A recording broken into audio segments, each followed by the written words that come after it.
I have just arrived to the craziest city on earth, and you probably have never even heard about it. This is Chongqing, China, where they have petrol stations on top of roofs, trains that run through residential buildings, buses in the sky, elevators for cars, multi-story restaurants floating on the river, and also the deepest subway in the world. It goes down 118 meters, which is roughly the height of a 39-story building, and it took me 15 minutes just to get to the bottom. But the craziest part, We're still on the ground floor.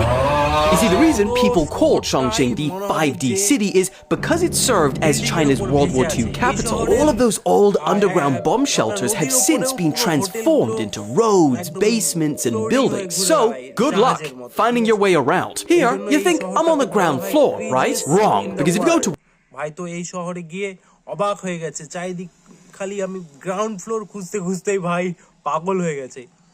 আশ্চর্যজনক শহর, তবে উন্নত মানের দেশ China, এই জন্যই আর ওদের যেহেতু পপুলেশন অনেকটাই বেশি, ওই জন্যই ওরা বিল্ডিংয়ের উপর এত বিল্ডিং বানিয়েছে এবং এই শহরটাকে আরও আশ্চর্যজনক বানিয়ে তুলেছে। পেট্রোল পাম্প ছাদের ওপর তৈরি, নদীর ওপরে ভাসমান হোটেল ঘুরে বেড়ায়।